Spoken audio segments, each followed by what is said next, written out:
Едни од најзначајните природни богатства во земјава се нашите национални паркови и заштитените подрачја. Ги имаме 4 на број, меѓу кои и Националниот парк Маврово, кој што всушност е и најголемиот национален парк во земјава. Да, се надоврзуваме веднаш на прилогот кој што говореше за убавините на Маврово и зошто да го посетите, и говориме за тоа како функционира Националниот парк Маврово и што се нуди за посетителите во овој летен период и жешки денови кои што ни предстојат. Ја му посакам добар ден и добре дојде на господинот Самир Ајдини, директор на Национален парк Маврово. Како сте? Како е деновиве во Маврово? Се чувствуваат ли жештините, високите температури таму или малку е посвежа? Добар ден, добре ве најдов и да ви кажам искрено, жештината ја има и во Маврово, ама не вака како што е во Скопје. Да. Апсолутно е попријатно таму, се нормално се пониски температурите, затоа што ние сме по високо место. И затоа ги поканивме нашите гледачи да ги избегнат овие градски горештини и гужви и да отидат токму во Маврово да уживаат во убавото и природно време. Како резултат на големата разноликост на релјефот, Националниот парк Маврово се одликува со извонредно богатство на флора и на фауна и представува една наша навистина голема природна вредност.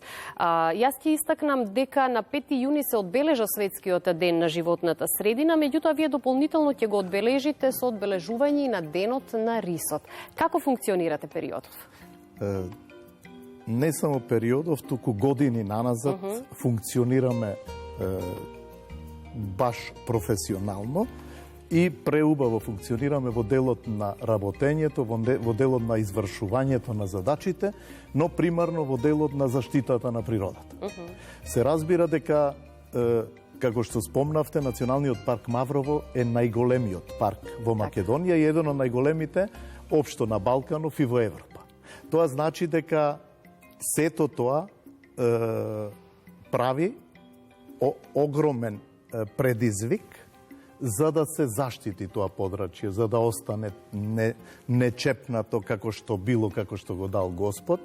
И затоа ние имаме служби кои што деноночно бдеат на теренот, контролираат и мислам дека успешно се справуваме со тие работи во делот на заштитата на природата. За да се заштити Националниот парк Маврово и природното богатство што го има овој национален парк, надлежни сте вие како институција, меѓутоа мораме да ги споменеме овде и граѓаните, жителите на околните места кои што гравитираат околу Националниот парк Маврово, но и сите оние посетители кои што доаѓаат да уживаат во неговите убавини.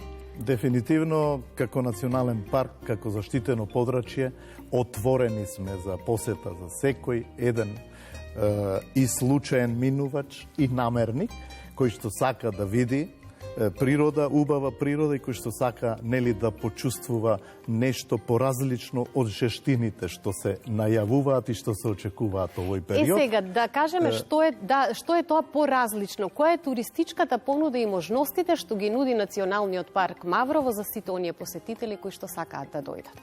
За сите посетители има различни понуди. Значи сите ние имаме различни афинитети, различни погледи, различни потреби. Врз основа на тоа кој што сака да види, Националниот парк нуди, ама преголема лепеза на туристички производи, кои што можат посетителите да им се понуди на посетителите. Ќе издвојам тука пештерата Шаркова дупка, ќе издвојам пештерата Алилица, која што Шаркова дупка се наоѓа во Маврово, Алилица се наоѓа во реонот на Тресонче.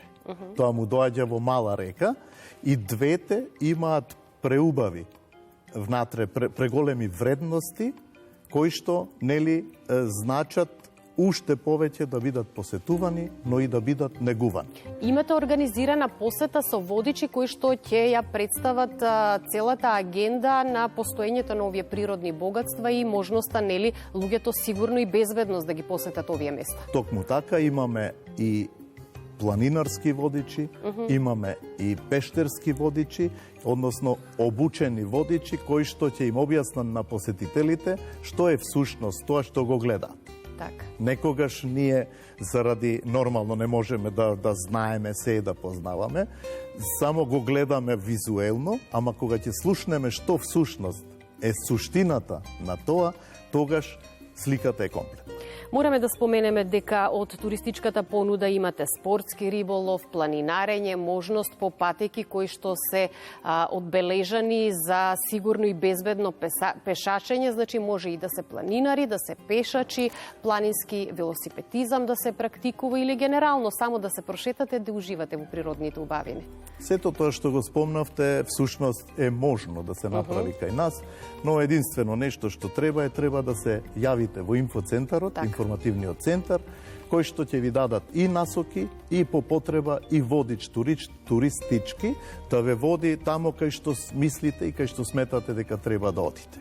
Кога се е организирано, тогаш е најбезбедно, најсигурно и најубаво ќе го запознаете Националниот парк Маврово. Апсолутно. Знаете, ние сме оделе и на други места кај што сме посетувале, нели, и во странство, и во нашава држава.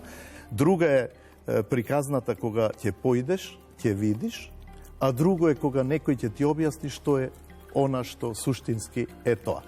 Риболовот е дозволен нормално во викенд денови, петок, сабота и недела.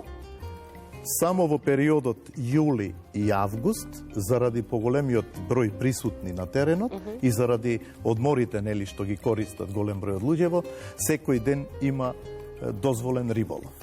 За да одите на риболов, може да одите на Радика, реката Радика и на притоките на Радика, а може да ловите и на околу Мавровско езеро, во зависност од афинитетите. Сега, за тоа да го правите, ние имаме во инфоцентарот луѓе, што ќе ви дадат карта, ќе платите билет, се разбира, но имаме и програм на интернет, на мобилните телефони, кај што можете и тука да направите уплата. Ете, сето тоа е толку убаво организирано, треба само граѓаните да се информираат, да ги добијат потребните информации, да се обратат на вистинското место и ќе ги добијат сите услуги и можности за посета на Националниот парк Маврово. Апсолутно, се извинувам само, морам да додадам тука, значи ние за да ги мотивираме граѓаните, посебно најмладите, не да го загадуваат паркот, туку да прочистува нешто што е веќе фрлено или загадено, даваме бесплатни карти, дневни карти, ако некој собере една вреќа ѓубре. Одлично, добра мотивација. Мислам дека е добра мотивација и дека е интересно, тоа не дека е многу атрактивно и актуелно, но добро е за почеток да се направи нешто, затоа што, нели, природата е од сите нас. Да се даде придонес за заштита на животната средина. Да се заштити животната средина. Особено големо внимание мене ми привлече Сафари парк Бунец, односно репродуктивен центар за европски елен. Овој центар колкава површина зафаќа? Над 10.000 така, обиколен е со заштитна ограда, секако, и во него посетителите можат да видат европски елени, како и елен лопатар, а прошетката низ истиот е навистина пријатна. Кој бил сигурно ќе го потврди тоа, и морам да истакнам дека вие ќе дополните дека локалитетот изобилува со места за одмор, многу видиковци, потоа чешма со ладна изворска вода, места за наблюдување, да имате поголем, поширок поглед на сето тоа што го нуди Националниот парк Маврово. Ајде малку повеќе за ова сафари. Апсолутно, како што реков, и за влезот во Национален парк и за риболовните дозволи, тука потребно е да се најавите или да се пријавите за да го посетите сафари паркот. Може и поединечно, но најдобро е со група. Така. Најчесто тие групи се, нели, ученици, студенти и така натаму. Ги имаме ние туристичките наши водичи, ги прошетува. Стручни лица кои што се нарекуваат ренџери. Ренџерите се посебно, значи посебно. И тие, добре. Ама имаме и водичи. Ренџерите се исто обучени како што се водичите. И сите тие ги знаат карактеристиките на елените, и на европскиот елен, и на лопатарот. Знаат кога треба да се посетат, знаат кога не треба да се посетат, знаат што ги вознемирува и од тие причини добро е да бидат тие со граѓаните, односно со посетителите и да ги да видат фактички што нуди тој парк. Колку време трае обиколката, да? Она што е интересно, тука имаме една детска патека, се нарекува Петко, патеката на Петко, и таа ја посетуваат многу деца и ученици. И затоа мислам дека е многу убаво за гледање и многу атрактивно.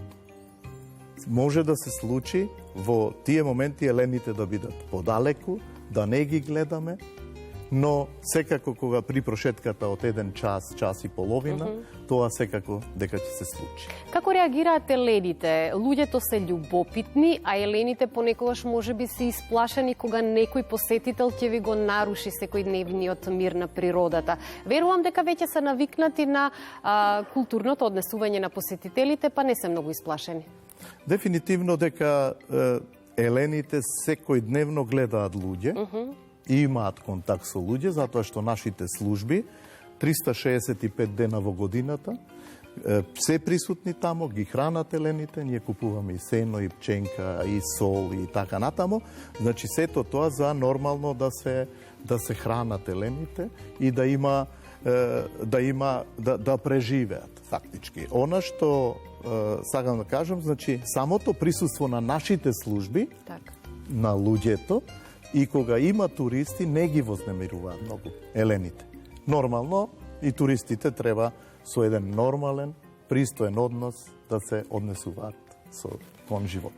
Разговорот полека ќе го заокружиме со она што е особено значајно за обстојување и понатамошно развивање на националниот и одржлив развој на националниот парк Маврово. Станува збор за процесот за повторно прогласување на Маврово за заштитено подрачје во категорија национален парк. Ќе истакнам дека тоа е обврска која што произлегува од Законот за заштита на природата. Што е потребно за овој процес, како тече и докаде? Токму така, овој процес беше подолго време, би рекол со уличен жаргон, заглавен, 15 на години. За жал. За жал, од проста причина што во изминатиот период, не така далечното минато, 2016 година, беше направено зонирање, различно зонирање од тоа што го направиле експертите во 2011 година. Односно, под зонирање се подразбира 3 зони на заштита. Националните паркови имаат 3 зони на заштита. Зона на строга заштита, зона за активно управување и зона за одржливо користење. Во тој дел и во тој период, 2011 година, се направила картата на зонирање, но 2016 година некој сметал дека тоа треба да се промени и при промената делот на строга заштита, која што има навистина и вредности ендемски и пейсажни, ја направиле во зона за активно управување, каде што дозволиле да се градат хидроцентрали мали.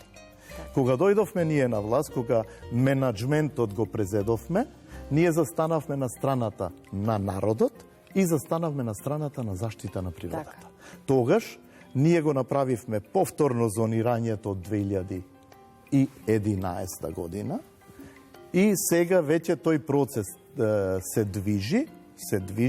За овој процес потребни беа безмалку $500 000, кои што ги обезбедивме од Министерството за животна средина, кој што ја користам оваа прилика да се заблагодарам и на министерката лично и на секторот природа.